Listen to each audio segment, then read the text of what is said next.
that we get ready for this, but this whole webinar could not have been done without the assistance of Florida Realtors, Louisiana Realtors, and Washington Realtors. So Sharon, Bree, and Mary, thank you all very much for bringing this together. The format for today is broken out into 3 quick segments. The first segment, we're going to talk a little bit about the loan estimate and make sure we cover some important points that you need to know about. The second segment we're going to cover, we're bringing in a title agent for you, actively practicing in the business. They're going to go over the closing disclosure. And then finally, we're bringing in an attorney to talk to you a little bit about Dodd-Frank, about rules, regulations, what to do, what not to do, how to stay in trouble. Got to give shout outs to Seattle and Tavernier, everywhere across. We're spanning about 4,000 miles today, so it's really exciting. So let's get started. The first thing I want to do after is welcoming you. I want to make sure that you guys are ready for TRID. TRID is the TILA-RESPA Integrated Disclosures. And you got to get ready for this, for the new jargon that's coming your way. The new jargon is as follows. The lender is now going to be referred to as the creditor. The borrower is going to be referred to as the consumer. The closing, we're changing that whole name, and that's going to be called consummation. So it's all so crazy is that we're changing all of our vocabulary, all of the terminology we're so used to using. So with that said, we will no longer have the good faith estimate that we've become so used to using that terminology, and we'll no longer have an initial truth in lending disclosure. All of that is being combined into one form called the loan estimate. And then finally, we're combining the HUD-1 settlement statement and the final truth in lending into a closing disclosure. So the new jargon is going to be creditor, consumer, consummation, loan estimates, and closing disclosures. Well, let's get started. First of all, you have to understand a little bit about TRID, the TILA-RESPA Integrated Disclosure. It's not about you. It's really about them. Who's them? Them is the consumer. We're in a period where we are in protecting the consumer, assisting the consumer, because we've gone through a lot of decades in real estate. If you look at the decade of the 80s and 90s, very regulated. You look at the decade of 2000, a deregulated environment. Now you look at where we are today, we're in almost to an overregulated environment. But through this regulation, what we're trying to accomplish is consumer protection. And so that's what we're bringing to the table is consumer protection. So here's what I'd like to share with you about TRID. What if I could tell you that TRID will make you more profitable? What if I could tell you that TRID would make you more productive? What if I could tell you that TRID will make you more professional? And then finally, what if I could tell you that TRID will make you more protected? So profitable, productive, professional, and protected. If I could tell you it's going to do all those 4 things for you, you would say, I'm all in. Well, guess what? That's exactly what TRID's going to do. It will make you more profitable, it'll make you more productive, it'll make you more professional, and it'll make you more protected. So that's why I'm pretty excited about TRID and what it'll do for you. Because of the administrative error that the Consumer Finance Protection Bureau made, TRID was supposed to go live August 1st. That would have been 23 days from today. We're very fortunate and quite frankly blessed that it's not starting for 86 days. So TRID goes live on October 3rd, 2015. But here's what I want you to understand as a real estate professional. You need those 86 days to practice, to get ready. I want you to treat every day going forward from today as if TRID is live today. What does that mean to you? That means slowing the process down a little bit, explaining everything you possibly can to the consumer as they write contracts, everything when you're presenting the contract on a listing presentation. Slow it down, explain everything to the consumer who's listing their property. Set proper expectations of contract days and times. So once again, CFPB made a mistake. They didn't change this date because they were nice. They didn't change the date because they wanted to. They changed the date because they have to. You're hearing a little bit of noise how TRID could be extended for till the end of the year. Please don't treat it that way. I want you to treat every day today going forward as if TRID is live today. I want you to explain things to the consumer. I'd like to see the consumers getting their closing statements 3 days ahead of time. So that's the significance of that era. So once again, they're combining the Real Estate Settlement and Procedures Act and the Truth in Lending Act. That's what TRID is. And the Dodd-Frank Act directed the CFPB to integrate these two forms. So what this is all about, TRID is all about, is integrating the good faith estimate and the truth in lending disclosure, as well as the HUD-1 and final TIL that will be combined into the closing disclosure.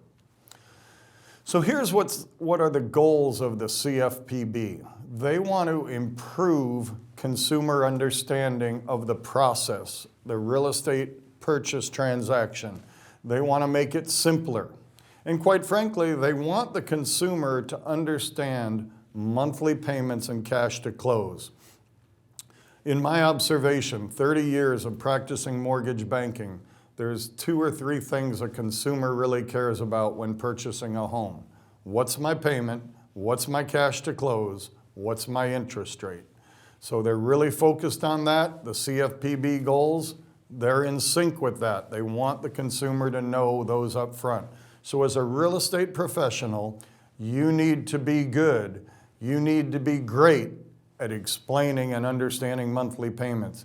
You need to be good, you need to be great at explaining cash to close. Most consumers don't even understand that cash to close is comprised of down payment, closing costs, and prepaid items. Well, come TRID implementation date, October 3rd, they're going to have a clearer understanding. And finally, the CFPB wants the consumer to be able to comparison shop, competing loan officers for the transaction. That's their goal, is to have consumers shop. How well they accomplish this goal, I'm not positive of this particular one, because once you refer a client to a lender, the question becomes, once they like them, once they trust them, once they like what they're offering, their shopping could be done, but we want you to understand how the process should work. They also want to avoid costly surprises at the closing table. The consumer experienced a lot during that decade of 2000 through 2009 of changes at the closing table, so we're going to eliminate that whole process. So TRID's going to change the customer experience as of October 3rd, 2015. These new disclosures that we're going to review with you today must be exclusively used for loans originated on or after October 3rd, 2015. Why that's important to you? Applications taken today through October 3rd will close on the old forms. Any application taken after October 3rd will begin the new process. So you could probably see your first new loan estimate somewhere, October 4th, 5th, 6th, and closings you could look around November 1st would probably be a realistic date. TRID is required under the TILA-RESPA rules for closed-end credit transaction secured by real property. And although that sounds complex, it's really not. Here's what TRID does not apply to. It doesn't apply to home equity loans, doesn't apply to reverse mortgages, commercial mortgages. It doesn't apply to a mobile home not attached to land, and it doesn't apply to a creditor who makes 5 or fewer mortgages per year. So if you're an owner and you're selling your house and you're only doing 1 loan, these new rules won't apply to you. So I guess my question is, Are you ready to embrace change? Because there are some big changes ahead. Here's what Richard Cordroy said a few weeks ago when he addressed the National Association of Realtors up in DC. He said, "We, the CFPB, recognize that change on this scale is not easy. I've put that up for understatement of the year. You have to understand, this change isn't easy. All lenders are having to go through training and software changes. Title agents and attorneys, training and software changes, compliance issues. They understand it's not easy, but we need to get ready for it, and we need to start now." So as I said, new terms to know, this loan estimate. It's replacing the good faith estimate. We've become very comfortable in requesting good faith estimates and explaining good faith estimates. But what I want you to know is, as it is today, the good faith estimate must be delivered to the consumer 3 days after a loan application. It'll be the same after October 3rd, 3 days after a loan application.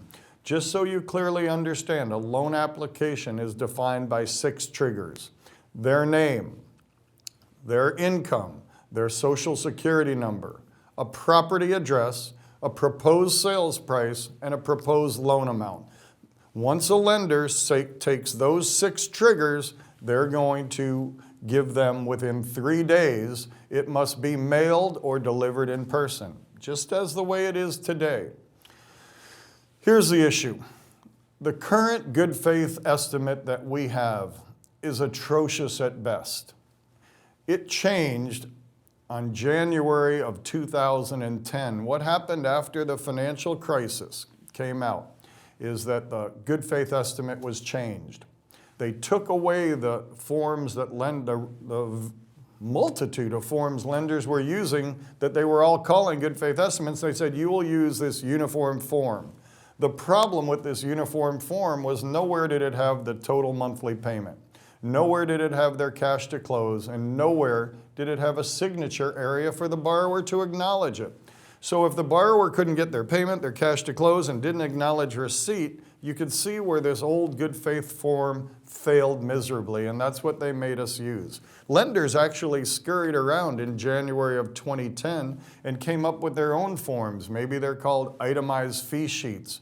But nonetheless, the existing good faith estimate is very, very bad. So what did they do? The CFPB, directed by Dodd-Frank, created this new loan estimate. I think you're going to like it because the new loan estimate has very clear terms, very clear payments, very clear cash to close, very clear projected payments and comparisons in a signature area. So let's take a look at it right now. If you'll pull out your loan estimate, you should have one in the desk in front of you. If you don't, look at your neighbors or check it out on screen. It's very easy really to follow. At the top left-hand side, it's just identified as the loan estimate, and it talks about the date issued, the applicant's name, property address, and clearly identifies the sales price. On the right-hand side, it just says loan term, it's a purchase. This example is a fixed rate. It's a conventional loan with a loan ID number. So those parts, very clear. I don't want you to get hung up on this issue, whether the loan is rate locked or not. We just want to make sure that the consumer knows when their rate is locked and that it covers the consumer through the closing date. In terms of competing offers, if a lender issues this loan estimate, those facts and figures are good for 10 business days from the date that it was issued. So the rate wouldn't be locked, but they might want to shop competing offers. They could do so, and I'll show you how to use the loan estimate for competing offers in a minute. But let's just take a quick look at the loan terms. You've got a loan amount here of $160,000, clearly identifying the interest rate, clearly identifying principal and interest. So I don't think you'll have any trouble realizing that. It also shows you whether those prices can change after closing, and as you know, this is a fixed rate. The interest rate won't change, the P&I won't change, the loan amount won't change. If there's a prepayment penalty, it will say yes or no, and if there is a balloon, which there will not be, it'll clearly say no. So that's a pretty clear section. What I like about this projected payments, look at the projected payments section. It's showing the consumer very clearly what their principal and interest is for the first 7 years. You'll notice in this example, it's showing you the mortgage insurance of $82 a month, and then their estimated escrows, their taxes and insurance escrowed $206 a month. Then it clearly shows this $1,050 as a total monthly payment. It's really pretty nice. A consumer can look very clearly. Sales price, loan amount, interest rate, total monthly payment. Very clear to them. It also shows under projected payments after 7 years what's going to happen. And if you'll notice in this example, this loan was a conventional loan, 90% loan to value, had mortgage insurance. It's showing the mortgage insurance very clearly going away. So then they just have principal and interest, tax insurance, new payment. Breaks down their escrows and shows them $206 a month for escrow. Is it in taxes? Is taxes and insurance escrowed? It clearly says yes. Under other, that would be where the HOA would go. And as you know, that'll say no, it's not in escrow. So an HOA or a condo fee won't be in escrow, clearly stated. Finally, at the bottom of page 1, it shows the estimated closing cost. This example was $8,000. Notice it breaks down closing costs and prepaid items. And it says this $8,054 includes $5,672 in loan costs, closing costs. It also includes $2,382 in other costs. Those other costs, the prepaid items, taxes, insurance, odd days worth of interest. And then finally at the bottom of the page, it shows the consumer the estimated cash to close. So once again, what's important to the consumer? Total monthly payment, total cash to close, and interest rate. I've gone around the country, I've been teaching this form, and I think you all will agree. This is a very clear form. What I also like is that at closing, many times you go to a closing, the first thing the title agent would tell you when they're reviewing a HUD-1 settlement statement with the consumer is let's turn to page 2 of the HUD. What's right up top on page 2 of the HUD? The realtor's commission. Well, that's not what the consumer cares about first thing when they go to closing. What do they really care about? What's my interest rate? What's my payment? What's my cash to close? This loan estimate is the same page as the first page of the closing disclosure. So when the consumer goes to closing, this is the form they're going to see. So you won't have a title agent say, hey, let's turn to page 2 first. That's not going to happen. But now, let's go ahead and look at page 2 for a moment. And on page 2, it just goes over 3 different areas. It goes over your loan costs. It goes over other costs associated with the loan, like the prepaid items and taxes. And then it calculates the cash to close for you. If you wanted to compare 2 competing offers, one thing that you could do is look at the interest rate, and then you could look at column A, the total charges. That 1802, if you were comparing 3 7/8 with the 1802, you'd be able to look at that. So let me get you more appropriately on that slide. So on that slide, we're on page 2 of the loan estimate. If you'll notice that box A, those numbers add up, not down. So they're adding up. So if you're comparing 2 offers, you might look at the interest rate and then the total origination charges. Great way to compare because they won't differ in appraisal and credit report and flood certs. Services you can shop for, the consumer could pick their termite and survey companies. Other costs, you can see them clearly listed there in calculating cash to close. What I want you to look at a little bit here, though, is a new section. Is a new section of comparisons. That's on page 3 of the loan estimate. They want the consumer to see what they've paid off. And they're also going to introduce some new terminology to you. So at the top of page 3, you'll notice it has, the lender's name and maybe the mortgage broker's name. But this is the section I want to focus on for a few moments. The comparison section. What it says is you could also use this area to compare other loans with. So if you're not going to compare the interest rate and the origination costs, maybe you might compare one loan to another against what have you paid off in 5 years. And if you'll notice on this particular loan, it says in 5 years you'll have paid off $15,773 in principal. Why are they showing the consumer at the loan estimate right in the beginning where they are in terms of amortization? Amortization by definition means to kill off slowly. Here they're slowly killing off the loan. In 5 years they've paid off $15,000.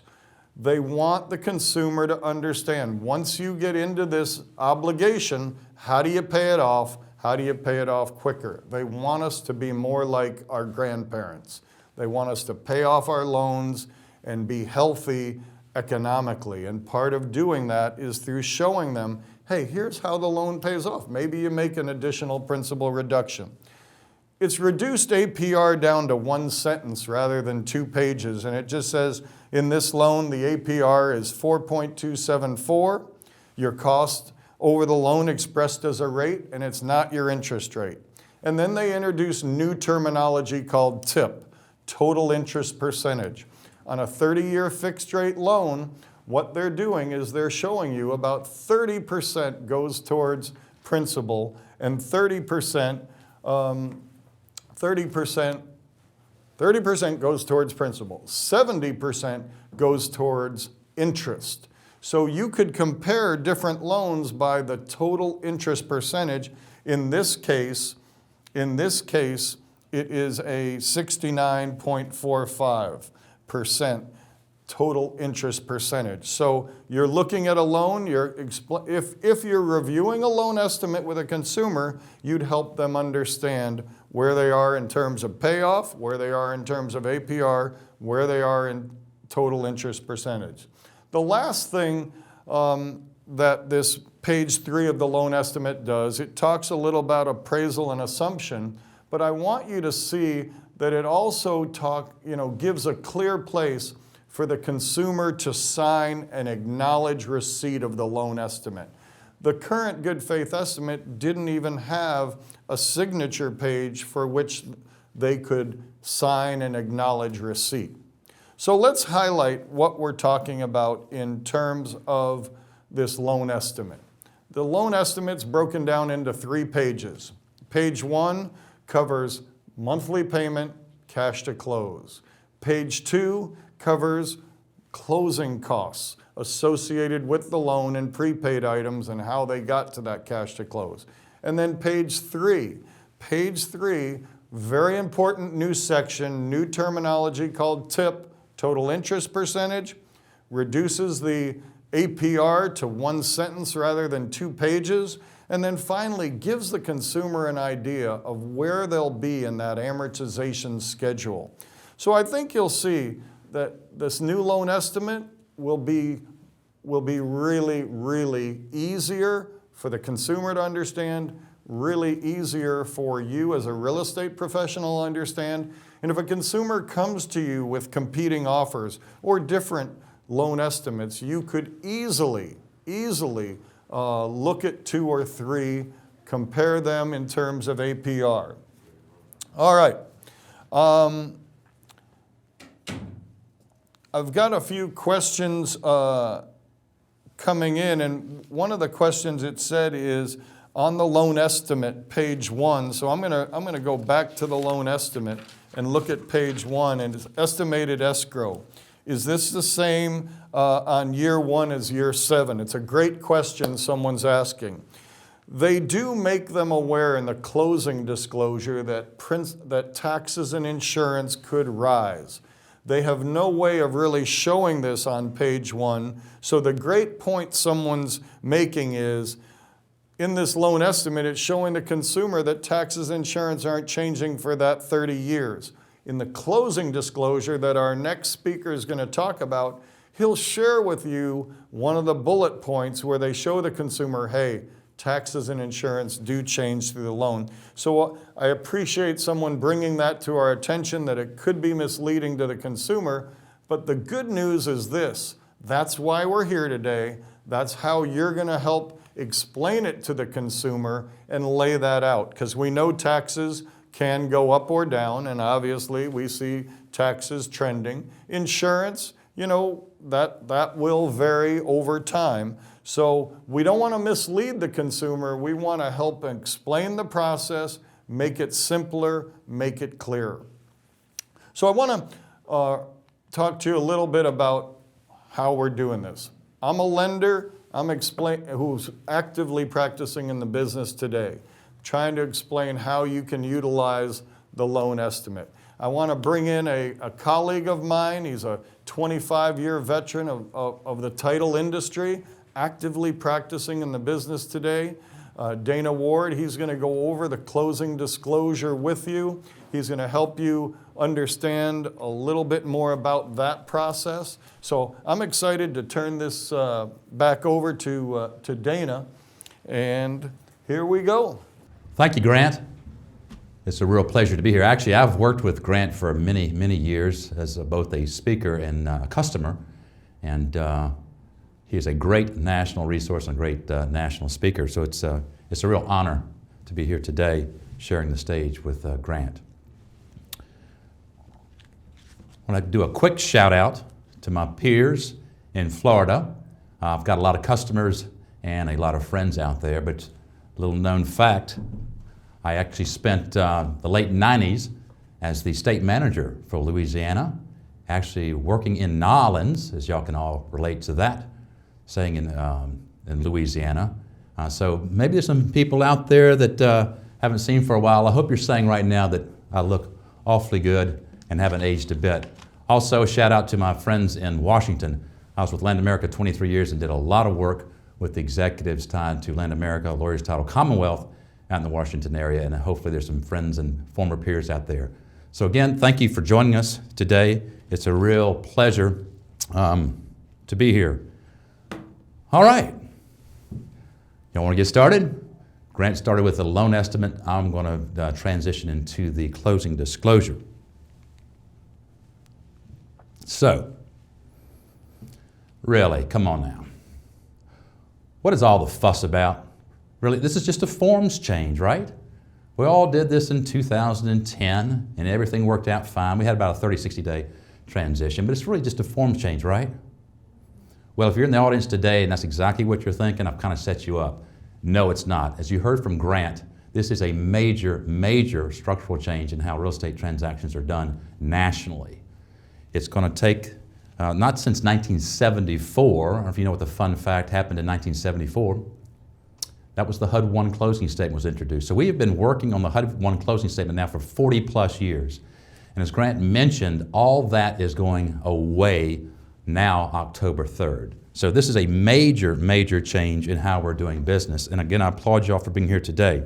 Let me cover real quickly because I've got a short period of time to talk about the closing disclosure. What I'm going to cover in the next few minutes is the new information affecting the closing disclosure, which is kind of the old HUD-1 combined with the truth in lending. The requirements, as Grant mentioned earlier, there's new terminology that's used in here, the structure of the CD. What you'll hear terms we're starting to refer to, everyone knows what a HUD-1 is. My thought is you're going to hear it in CD. CD is going to be the closing disclosure. I've also seen that as a CDF, the closing disclosure form. Most of that's coming out of the software area, but I think you'll hear one of the two references, either CD or CDF. I'm going to actually, and this is the biggie. This is the biggie for our realtor community. Actually, it's big for title and the mortgage. It's the changes in timelines and requirements and turn times. Obviously, I'll dive real quickly into the form itself. That is something you'll have with you and you'll be able to take with you. And I'll end it with key realtor takeaways, some of the best practices we have seen in the industry and what some of your peers are doing already. Let me mention also that we've gotten a few questions about whether these slides will be available, and the answer is yes. We will be getting those to your education directors after this presentation. So these slides will be available. Contact your education director. So let's dive right into the presentation of this closing disclosure. As we mentioned earlier, closing disclosure will replace the HUD-1 closing statement and the final truth in lending disclosure as we're using it in today's transactions. This is the biggie. Now this is going to be in the test. You need to write this down. This is going to be on the test. The closing disclosures must be received by the consumer 3 business days prior to the closing with proof of delivery. Actually, there's no test. I was just making sure you were paying attention. But that's worth repeating. 3 days prior to closing, the consumer borrower has to have the closing disclosure in their hands. Changes after the disclosure may trigger additional 3-day waiting period. This is one of the big wins we've had, quite frankly, from the National Association of Realtors, the American Land Title Association, and the mortgage brokers. Initially, what triggered a change was a long list of items. Now we've really narrowed it down to just a few, and we think that's going to be very manageable. So that's the good news there. So let's look at the form itself, or the structure of the form. The new form will be 5 pages. It combines the old 3-page HUD-1 closing statement and the final 2-page of the TIL. Now, who provides the closing disclosure? This is a biggie within the title and mortgage industry. And some of you may have seen a lot of information on this already. The regulations allow either the lender or the settlement agent to provide the closing disclosure to the consumer. What we're seeing is that next line is lender liability. Regardless of how the closing disclosure is delivered, the lender remains liable. So what we are seeing as a trend, particularly with your national lenders being proactive and putting out their policies and procedures, is that the lender is going to actually give that closing disclosure to the consumer. That's a big change. Now, that's also driving some confusion. Some of the lenders have come out saying, we're going to do the closing disclosure. What I'm here to tell you right now is the lender and the title industry will have to work together to produce that closing disclosure. It really is no different than today in the HUD-1. Our 2 industries are working together to produce that HUD-1 for closing. That doesn't change. We'll have to work together to get the CD. There's going to be new systems requirements between the lender and the title industry. But the only thing that really changes is the lender is really going to present that closing disclosure 3 days prior to the closing. And you think that's pretty easy. You would think it's email or that in itself, the regulations aren't clear, and I'll hit on that in a minute of how you actually document receipt. The lenders, as you'll hear in the next session with Nishad, are being fined and investigated for not following the rules. So the lenders are very, very concerned about doing it right. That's the slide I've just talked about there. The settlement agent required to provide the copy to the seller. A big note and a big thing to remember, the closing disclosure, this is a consumer finance disclosure. It is not a HUD-1. Everything focused on this closing disclosure is about the borrower and the financing. The regulations are very silent as it comes to the other side of the transaction with the seller. Only requirement is we give a copy to the seller at closing.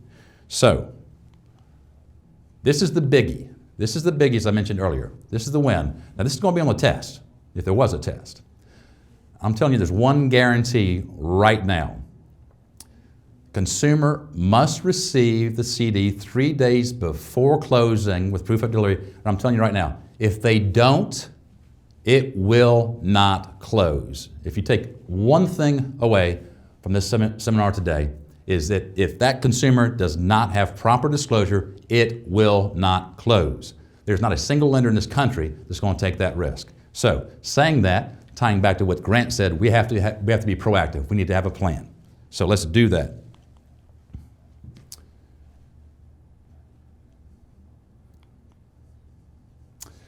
So, you would think that'd be pretty straightforward. Actually, they came out with this 3-day rule. I guess it's been really over a year and a half ago. So my sales and operations team, we're being proactive. 3 days. Well, the lender's going to have their information at least 1 day before, so it's really 4 days.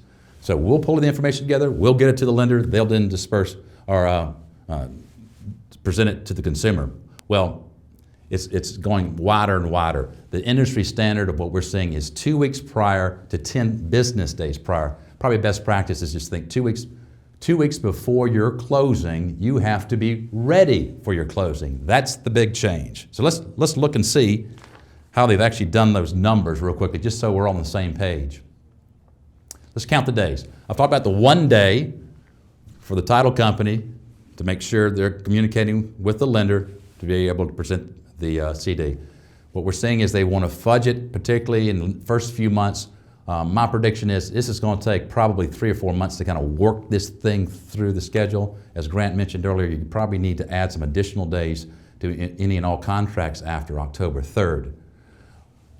But an interesting part of the regulation is one of the best safe harbors in how you deliver it to the consumer is actually to put the closing disclosure in the mail. And we've had one of the nation's largest lender said that's exactly how they're going to deliver the disclosure. They're going to mail it, and the assumption when the regulations are that the consumer has received it, proper disclosure, we can close. So now you've added 3 days for the mail, 3 days prior, plus 1 day for the, now we're up to 10 days. Closing or consummation. That's another thing you're going to see in the regulations. There's a new terminology. Consummation is actually signing of the documents itself. I will tell you right now, I'm not changing my closing room to a consummation room. I don't know about my competitors, but I'm not going there. So hopefully that makes sense. Now, to make this all come together is let's look at a real deal. Say it's October 4th. You make a sale. You want to close on December 31st. Mr. and Mrs. Smith are going to be financing. This is the aha moment, I think, for all of you guys. Let's work backward on the slide. They're closing the 31st, which, by the way, I would not recommend going forward that you close at the end of any month until the industry works this through. But as this example is, count back. You've got Mr. and Mrs. Smith have to get proper disclosure by the 28th, counting 3 days back, business days. Oh, by the way, a business day is different. A business day for disclosure is any day except Sunday and a federal holiday. So now when you're writing contracts, you need to remember federal holidays as part of that counting. So we work back, you can see, oh, December 25th, federal holiday, that's not counted. Grant and I were talking before, and I think you would all agree, I agree 100%. You can even think about this last holiday. Any business day before a holiday is what? It's really a half a day. Even if you're open, your productivity is low. So you need to factor that in when you're setting the closing dates.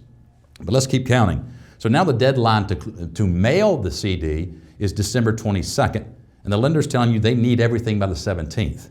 This is the game changer. You have to be ready. Your buyer, your seller, your HOA, your title, the liens, the search, everything has to be done on the 17th. It's really in your mind you have to be thinking there's 2 closings. One is on the 17th. You have to have everything together. You do another best practice is realtors, brokers are going to do a walkthrough on the 16th in this example. Make sure the house is there, the fixtures are there. Get everybody to nod their head. Everything's fine. You submit it to the lender, and then you wait. Best practice is to wait. And then what you do is another realtor best practice is you do a final walkthrough just like you've always done on the 30th to make sure the seller hasn't stole all the fixtures. You know, the washer and dryer is there, the lights are there. So that's a best practice that one of my customers came up with, and I think it's a great best practice nationally. So I hope that makes sense. That's the game changer. You, me, mortgage, we all have to be ready 10 days before closing. Let's talk about the form itself. There's big changes since the HUD-1 closing statement. And this is kind of from a pragmatic standpoint, this is where it's giving the lender community and the title community the biggest headaches. What they've done is taken 40 plus years of a HUD-1 closing statement and thrown it out the window. There's no references to former line number changes. Line terminology has changed, and feedback from the consumer saying they want those fees as they're listed to be alphabetized. Hey, we listen to the consumer. But I will tell you right now, this is kind of a universal practice nationally. I think y'all ought to agree. If you hand a realtor a HUD-1, how do they read a HUD-1? That's right. What's at the top of page 2 of the OHUD 1? This is 700 series. It's where your commissions are. Very important. I'm just going to tee it up here. Your commissions are not at the top of page 2 on the new CD, but we'll tell you where they are. And unfortunately, I'm going to tell you, you've been relegated to, like me, other. So, teeing that up, we'll have some fun with that. So, let's continue to do our deep dive. Fee name and ordering. One of the requirements the title industry is going to have is that the language has to be consistent between the loan estimate and the closing disclosure. In other words, if the lender said pest inspection on the loan estimate, it has to be pest inspection on the CD. So we've got to work real closely because, as you can imagine, the naming of fees can be literally unlimited. They did say, it's real clear that title fees of our industry will start with the term title. And we'll go through that here in a minute, and you'll see that. And as Grant mentioned earlier, you'll see in the subheadings they're all alphabetical by subheading. It's consumers said it was easier. I guess we've just got to accept it and move forward. So what does this all mean? In different transactions that you have, I think particularly through the initial work through, different transactions, many items will likely appear on different lines or are named differently. That's going to be a challenge we have. Lenders may use similar items differently, as an example, as I mentioned earlier, pest inspection versus termite inspection. And obviously, P in alphabetical order, they may show up somewhere differently on the form. And as I mentioned earlier, as a title agent, one of the first things we're going to be asking for is a copy of the loan estimate so that we can be consistent with how we put that on the closing disclosure. So let's do a quick deep dive into the actual 5 pages that you've of the closing disclosure. The first page, and Grant mentioned this earlier, and this is real easy, and I won't spend a lot of time on this. Page 1 is your loan estimate. Page 1 of your loan estimate. And the CFPB and the regulators and our elected officials did something right. I think there's a uniform agreement that the first page works very, very well. Like Grant says, it's really the way we do closings, the information the consumer wants to know. So we're starting with the information the consumer wants to know. Page 2 is going to be the loan costs and other costs. We'll do a deeper dive there. And calculating cash to close is page 3, which as you'll see, looks a lot like the old HUD 1. And then page 5, some interesting things with the last page with other disclosures and contact information. Page 4, I apologize, I've hit that, the additional information about the loan. So, as I mentioned, I'm going to go through quickly page 1 because look at this. It looks exactly like what Grant covered in the loan estimate, and it is. But these are the actual numbers. But as Grant said, why we love this page 1 is, what's the consumer want to know? What are my loan terms?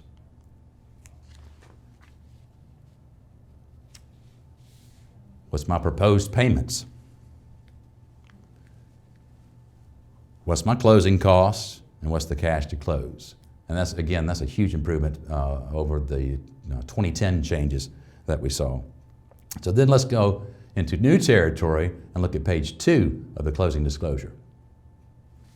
What you see here is, this is the summary of the cost and the fees grouping. They're grouped subsections A through H. If you count them on your fingers, that's actually 8 items, but there's only 7. Because what you'll see is section D is a subtotal. So we got sections A through H. It's now 5 columns. You look forward to the right. The old term POC, paid outside of closing, is gone. We've actually have a column, as you can see on that far right, called paid by others.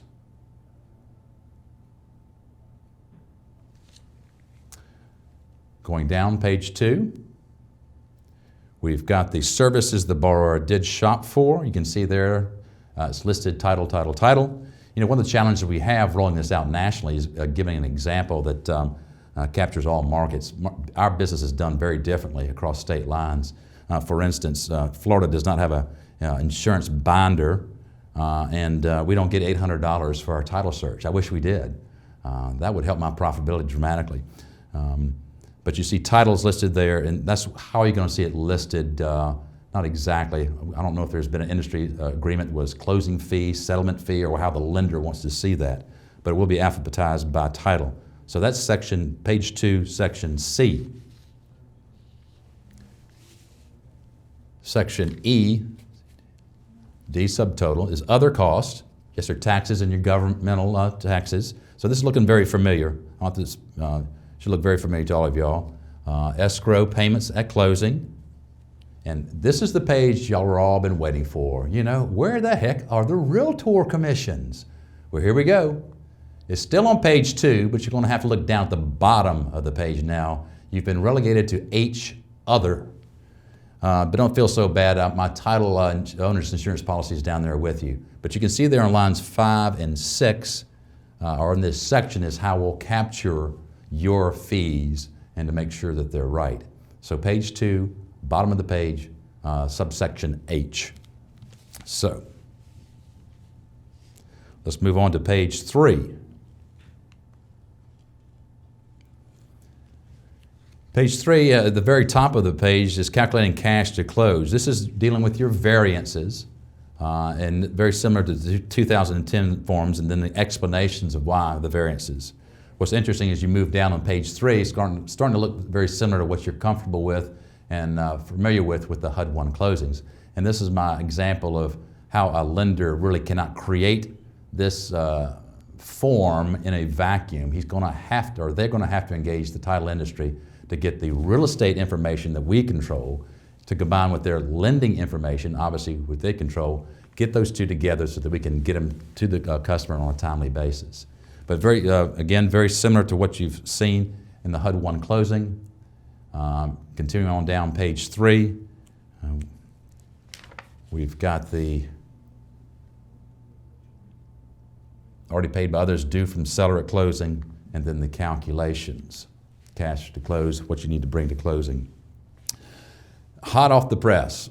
I know in Florida it has been approved. This is, as I mentioned earlier, this is a consumer disclosure form. It's causing a lot of headaches with the title industry, and then how we generate checks to the realtor is a perfect example. It was all generated off the HUD-1.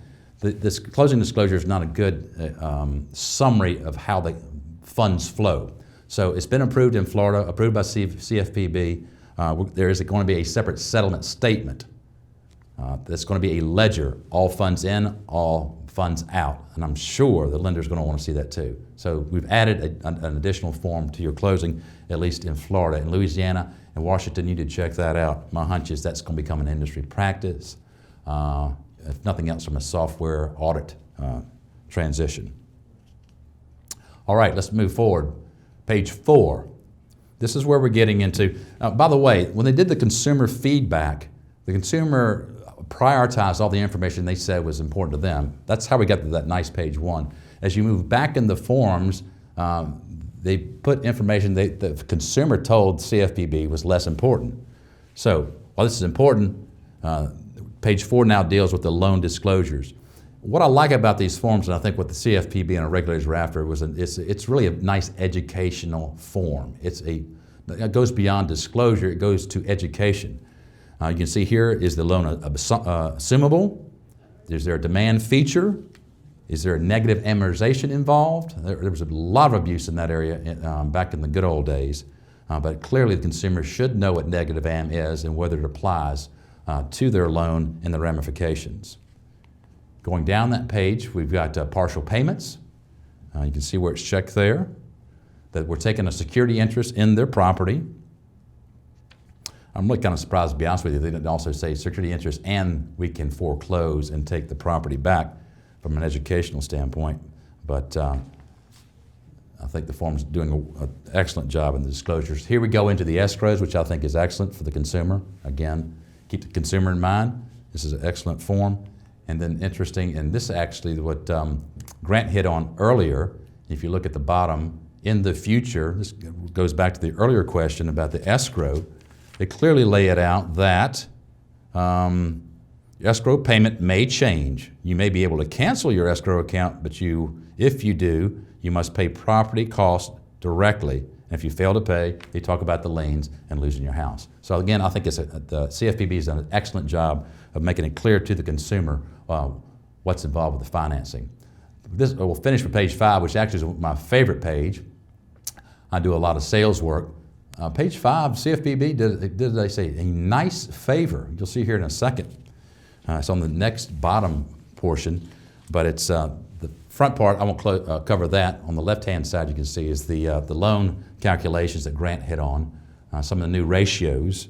The other side is the other disclosures, appraisal, contract details. I will highlight that if you go right column, third, I guess, liability after foreclosure.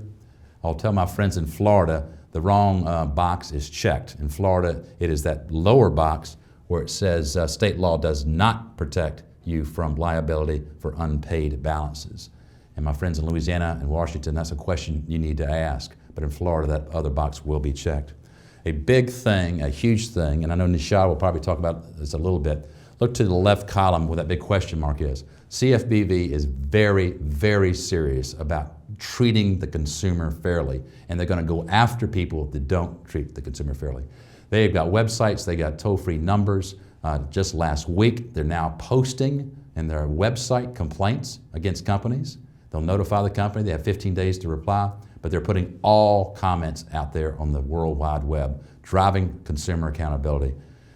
I would say, take a deep breath, take care of the consumer, and as Grant said, you're going to be fine. It's all about them, and if we do the right things, we're all going to be fine. This is my favorite part of this form, and I can tell you exactly why. Here's a summary of all the players in the transaction.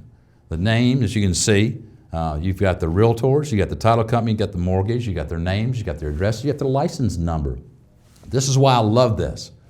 2 surveys. The American Land Title Association did a survey of consumers. This goes back about 3 years ago. What's the first thing a consumer does when they consider refinancing their house or selling it? The first thing, they go pull their old closing file, because unfortunately the National Association of Realtors also did a survey. Most consumers don't remember their broker's or real estate agent's name. That's a bad on all of us. They probably don't remember the title company's name either, but let's do a better job of that. Now when they pull that file, it's going to be right there. Name, address, phone number. It's going to drive business to us. So I think if we're going to be excited about anything with these forms, this is a great sales tool. The downside is CFPB also knows where to find you if you treat the consumer bad. So the good news and the bad news. And finally, the form is just confirm receipt. Let me jump in and deal with some critical realtor takeaways, because I know this is what you want to hear too. And this is where I really challenge you to have a plan. Leave here today and have a plan of action. If you're a broker, have a plan for your salespeople. If you're a broker, as you're going to hear in a few minutes with Nishad, you're going to have to work on your risk management and those exposures too. So this is comprehensive. It's a big change. Let's look at the key realtor takeaways. This is a new dynamic, this new rule dynamically transforms the mortgage and settlement process. I hope you're in agreement after hearing Grant and I talk. And this thing I remind everyone, whether you're title, whether you're a realtor, whether you're mortgage, none of us get paid until we get to closing. So let's embrace the change and let's get to closing. That sounds pretty easy, doesn't it? Communication, collaboration between all parties will be even more critical as we move forward in contract to closing. I think y'all would agree there. This is a biggie. I think the big fundamental change is we're going to have to be much more engaged with the buyer and the buyer's agent on financing timelines and meeting critical dates. I can tell you my company is going to be very proactive in making sure we know all those critical dates. When's disclosure required? When is the lender expecting the documents and the final figures? And we're going to drive that within the transaction. I will tell you maybe a quick way to look at this is how many have done short sales out there? In a short sale situation, and Grant and I 6 years ago doing short sales training. In a short sales, I used to tell my realtor friends and customers, if you don't have a willing seller, you don't have a short sale. Why? Because they're not getting the information to the lender to get the deal closed. This is the paradigm shift, what I'm telling you today. If you don't have a willing borrower, buyer, you don't have a deal. You have to educate, You have to hold them accountable if we're going to get to those closing dates. So be proactive. Let's be proactive in clearing the conditions that could cause delays, such as appraisal, title, and Florida municipal liens have been a hot item the last few years. And always be aware of where the borrower is in the loan process. I would encourage your buyer agents to make sure that your buyers are engaged with the prospective lenders early. You don't want them to start shopping once the contract signs. They should have queued up their key lenders before that contract is signed, and we're ready, the starting line, fire the gun, and we're going. Appreciate that even the smallest changes can have a huge impact. Ensure all parties are, like I mentioned before, are clearly aware of where they are and the borrower is in the financing, and give them what they need. And I can't stress enough, have a plan. Have a plan for inspections, repairs, and walkthroughs. And this is like 2 weeks before the closing. Potential impacts, agreements, price adjustments, because you have to be ready to close. Let me summarize. I mentioned before, we had new information requirements, terminology, structure of the closing disclosure. We've talked about the changes in the timelines and the time requirements. We've talked about the form itself and the key realtor takeaways. In closing, let me just reemphasize the importance of committing yourself and your team to having a plan. Don't let this just happen to you in October, November. Engage your key title and mortgage partners and make sure they have a plan and their plan aligns with yours. That's the only way we're going to get to closing. That's the only way you can continue to grow. Be ready and commit to communication and collaboration. And finally, I will just end because of all this change. I'm very, very bullish on the real estate market. I think we've got a great 5 to 7 year run at a minimum. We're coming out of this thing strong. I'm looking forward to working with all of y'all and looking forward to blowing and growing going forward. So that completes my session. Next up is Nishad. Good afternoon to my friends in Washington, Louisiana, and Florida. Dana and Grant did a wonderful job of providing you the education, background, and information. I'm here to scare you about the CFPB. Ever since the CFPB was introduced, there's been not a lot of direction, not a lot of guidance, but I'm happy to say in the last few months we've had some decisions that have come out that have given us that direction and guidance. So what I'd like to do first is talk about the enforcement and the powers to be of the CFPB, as well as the fines. What can they do to you? CFPB has essentially 2 main powers, the investigatory power and the enforcement power. So what that means is they have the ability and authority over any person or company or affiliate offering a consumer financial product or service. Pretty much anyone who provides anything that requires a financial return. They supervise banks, credit unions, and other financial companies regardless of their size or their industry. They also have the authority to supervise any non-bank that it determines is posing a risk to consumers. So that includes the person who's hanging out on the side of the street selling cards or anything else and promising things to consumers. If the CFPB feels that there's a violation or if they feel that they're creating a harm to consumer, then they're subject to their powers as well. So let's talk about the first power, the investigatory power. The CFPB has the authority to conduct investigations, open book investigations, to any individual or company, and they do this by sending a demand known as a CID, a civil investigative demand. So those of you who have received demand letters or lawsuits from attorneys know how scary those can be, even a notice of an audit from the IRS. So this demand is a demand for testimony, documents, responses, inspections, basically anything that they want, they can ask for out of this demand. Once you receive the CID, the recipient is required to meet with the Bureau in a meet and confer conference within 10 days of receiving it. Sit down, let's talk about what it is that we think you've done. Let's see if you have any defenses, if you have anything else to say, and what you've brought. And during this process, the parties or the recipient can negotiate the scope of the demands and approve the terms of satisfactory compliance with the CID. Agree to a settlement, essentially. However, if the recipient wants to challenge that demand, or they want to argue that they didn't do anything wrong, then they have to do that within 20 days of receiving it. And if they try to challenge it, then the CID becomes public. So the only way to keep it confidential is by not challenging it. The CFP director, Richard Cordroy, and you're going to hear me talk about him quite a bit, he decides whether or not that CID can be set aside. So you can see that the powers are very one-sided. And this is the CFPB's ways of protecting the consumer. Now let's talk about the enforcement powers. The Bureau has the ability to commence its own civil actions and can bring its own cases in court or before an administrative judge with their own attorneys and in their own name. Now this is very different because previously most organizations would have to present their cases to the Department of Justice, and the Department of Justice would then bring the case. However, in this situation, the CFPB can bring it on their own with their own attorneys. This is a unique and significant power that they have. They can file in the court, but it also has the Office of Administrative Adjudication, an office within the CFPB, which is an independent judicial office where the bureaus and the administrative law judges hold hearings and decide on actions. So this is great for the CFPB because the judges are their own employees, the people in the court are their own employees, and essentially they can make recommendations to those judges, and the judges can make recommendations to the director.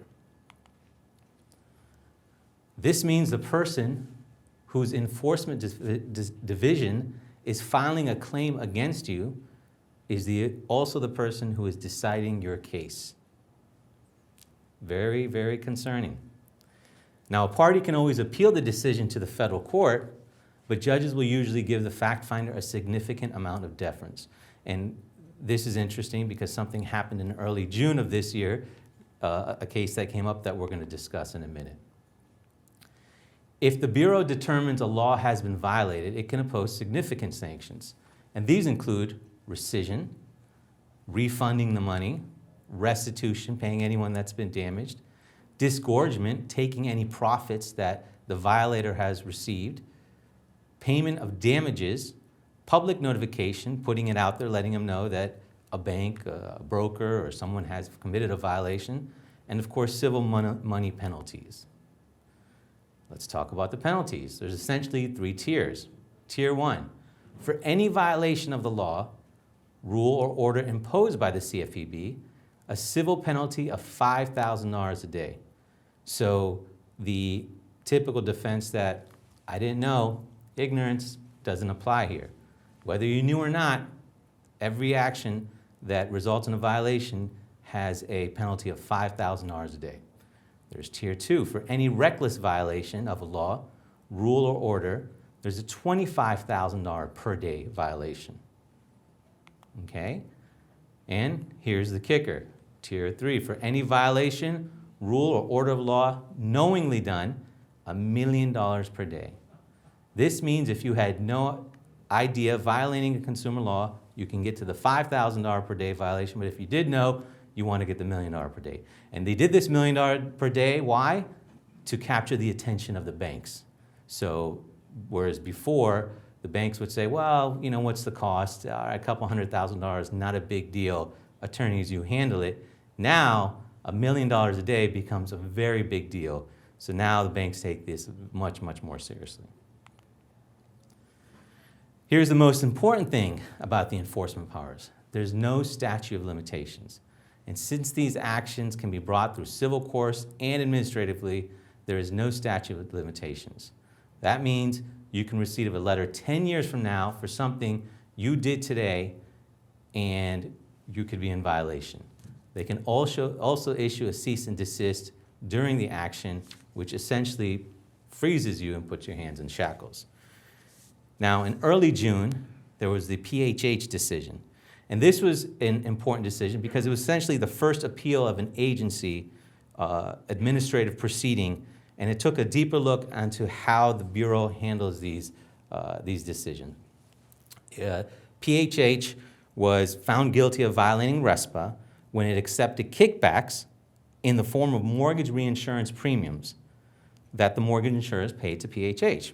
So they went in front of the administrative judge, and the judge rendered a ruling of $6.5 million. Well, Richard Corduroy got a hold of that ruling, the director, and the director overruled the administrative judge's hearing and imposed a fine of $109 million. This is 16 times more than what the administrative judge did. So what does this show us? This shows us that the director is under no obligation to follow the administrative judge's ruling. It also shows us that the director didn't really give any deference to the fact-finding or legal conclusions raised by the administrative judge. But it also, legally, it showed us something important. Typically, in a case like this, or in a civil case, a defendant can offset their fines by their expenses that they've incurred. And that's what the administrative judge tried to do. However, Richard Corduroy, what he did, he didn't agree with that approach. He had a total disgorgement of any profits that were earned. And what that means is that any dime that PHH received, they had to pay back, which explains to us how he came to that $109 million fine. So this was a great example of the powers of the CFPB, of the powers of the director, and how seriously they're taking these violations. Okay, now that I've scared you and you know what the CFPB can do, let's talk about one of the things that really trips up a lot of the agents out there: marketing service agreements. Now, I'm going to give you my usual disclaimer. Most of what I'm telling you is my observation and my interpretation of the material, of the enforcement actions, of everything else that's been put out there. By no means am I giving you legal advice. Everyone should definitely take their MSAs, and if you have questions, speak to an attorney. So what is an MSA? Well, under RESPA, Section 8A provides that no person shall give and no person shall accept any fee, kickback, or thing of value pursuant to any agreement or understanding, oral or otherwise, that business incident to or part of a settlement service involving a federally related mortgage loan that shall be referred to any person. Basically, this prohibits lenders from paying brokers and agents paying title companies and title companies paying agents or other third parties for loan referrals, which the federal regulations define as any oral or written action directed to a person which has the effect of affirmatively influencing the selection by any person or provider of settlement service. So, in general, RESPA prohibits kickbacks. However, RESPA also, on the same time, allows the promotion and marketing of different businesses. So, under Section 8 as well, regulations do allow parties to engage in normal promotional activities that are not conditioned on the referral of business.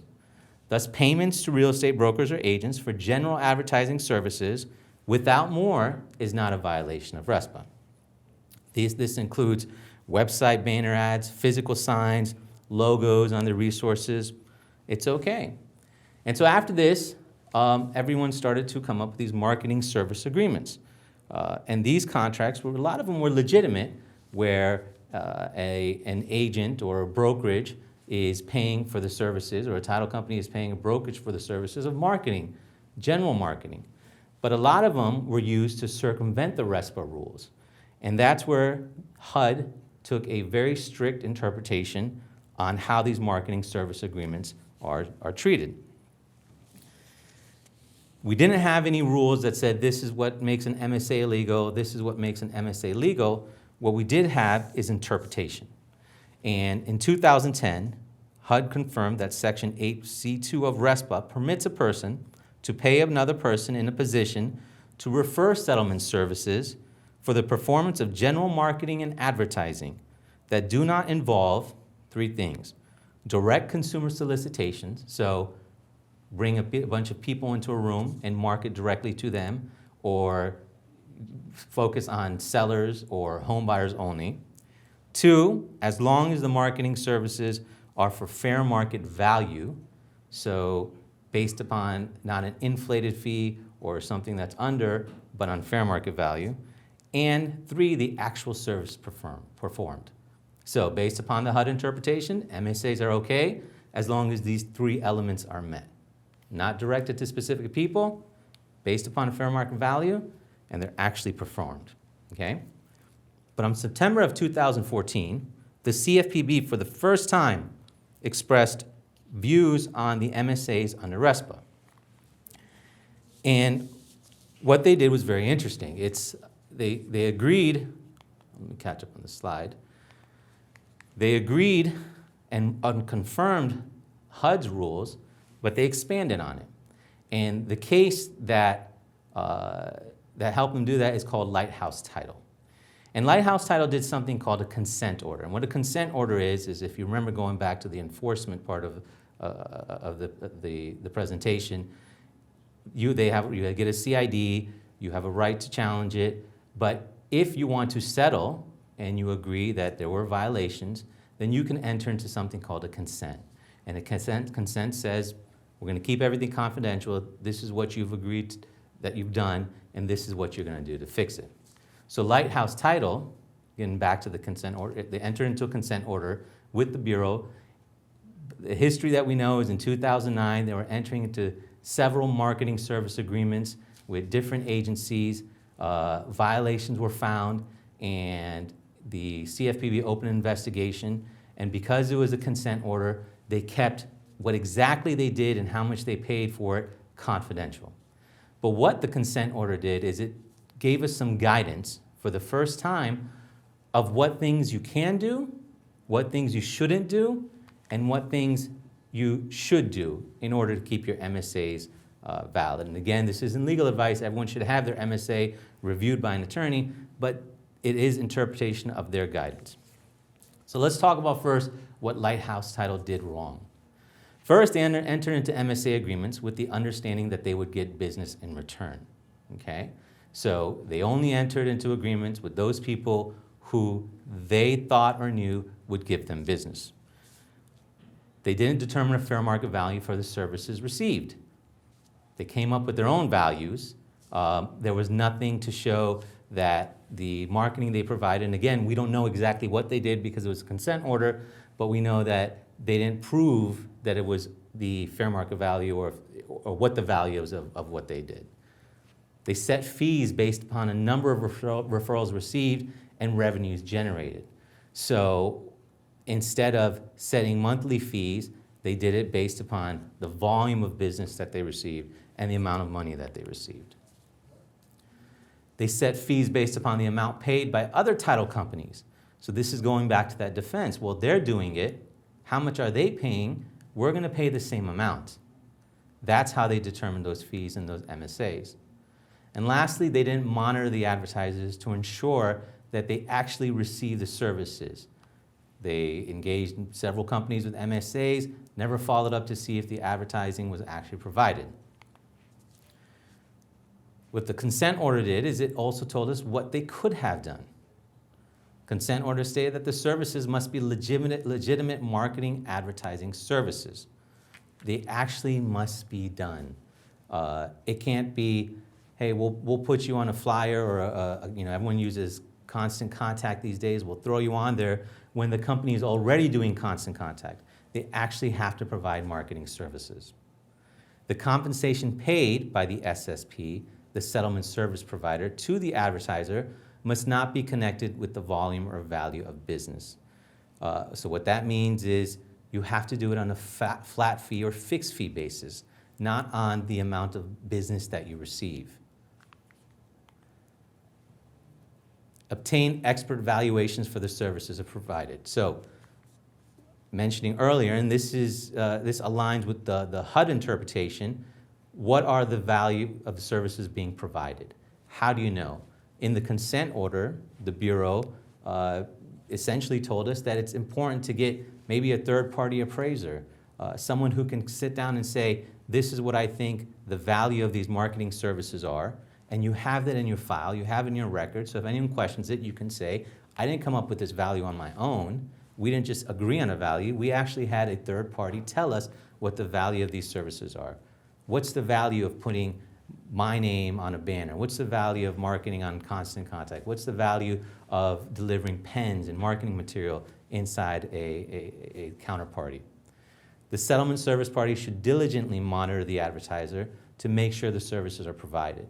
They need to sit and have records to show that the advertising is actually happening, that the emails are actually going out, that if it's a broker title company relationship and the title company is agreeing to pay marketing fees to the brokerage for putting up a sign, that the sign is actually being put up.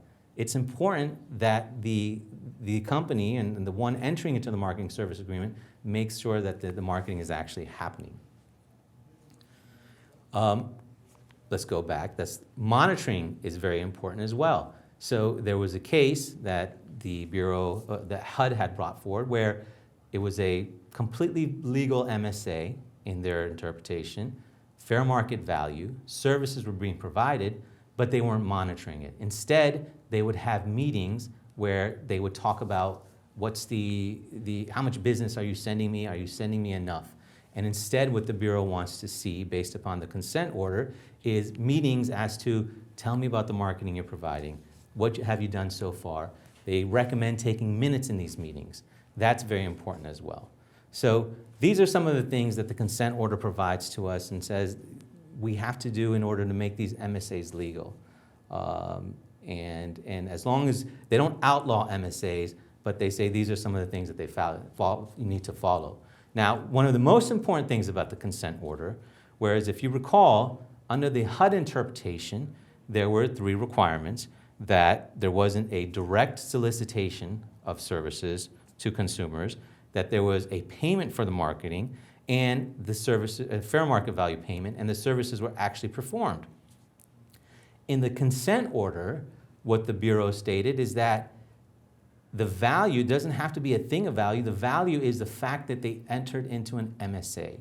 And this is very interesting because essentially what they're saying is, let's say it's a title company, Lighthouse Title, the fact that a company allowed Lighthouse Title to enter into an MSA with them has value itself.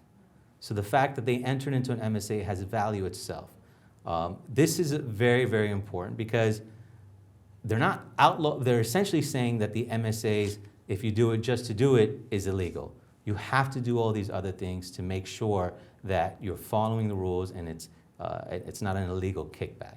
So they didn't directly say that the consent order didn't directly say that the MSAs are illegal, but if you do it just for value, it is. Okay? So by doing these things, keeping these things in mind, and making sure that your MSAs are updated, having an attorney review them, you should be okay. But this consent order in Lighthouse Title was very important because it showed us what we can do, what we shouldn't do, and also showed us what the CFPB, how they're going to enforce these MSA agreements. So be careful out there, and if you have any questions, please feel free to text me. I want to thank everyone and enjoy the rest of your day.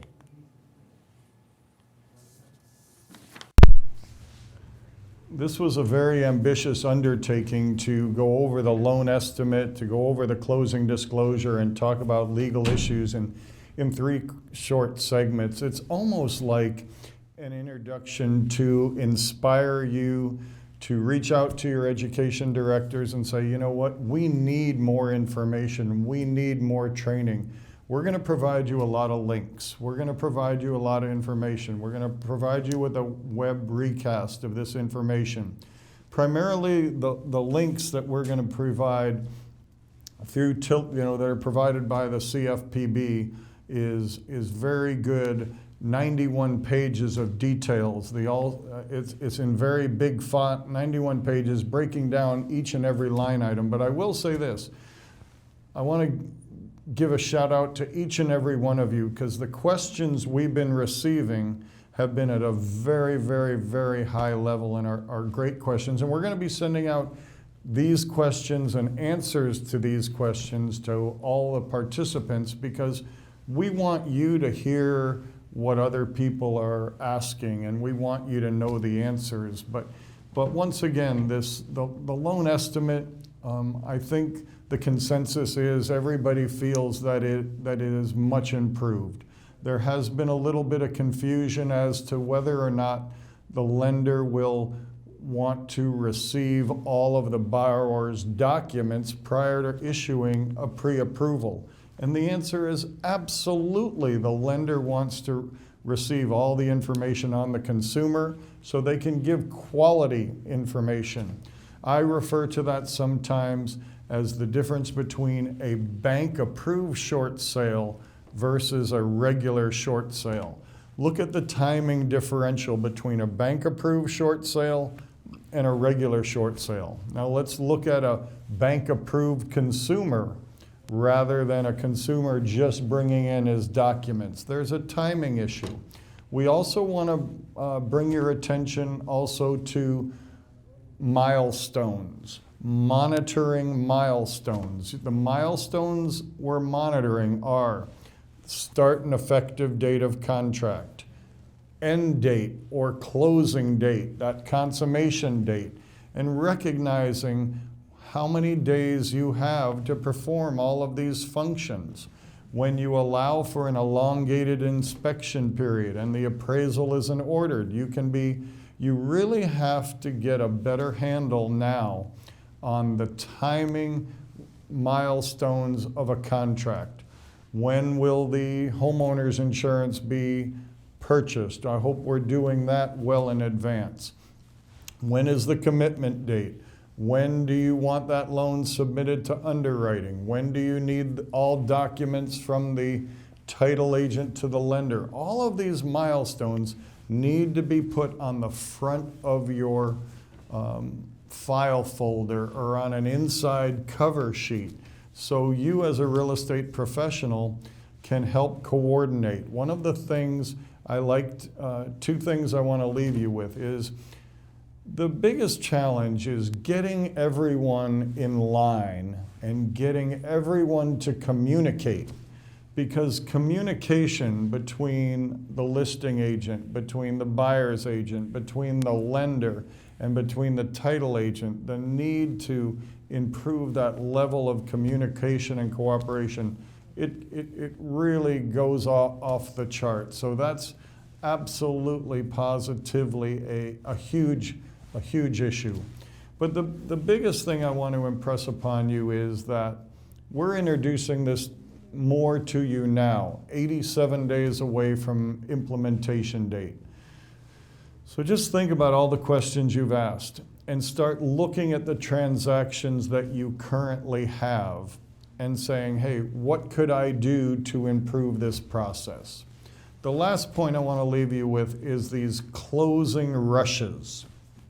I think everybody's familiar with a closing rush, in that what's a rush? It means that all the work's being done on a file at the end. We need to, the analogy is this: if you're in a traffic jam, 20 cars deep, and a car comes around and jumps ahead of the line, what is that? You have names for people like that who jump ahead of you in traffic.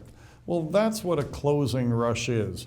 They're going and jumping in front of all of the people who were doing it right and were following the process. So we've got to try to, as lenders, as real estate professionals, and as title agents, we've got to do a much better job at monitoring the process, informing and protecting the consumer, and utilizing these disclosures. So I just want to say thank you once again, Washington. You've been extraordinary. Louisiana, you're always great. Florida, I love you. Have a great day. See you soon.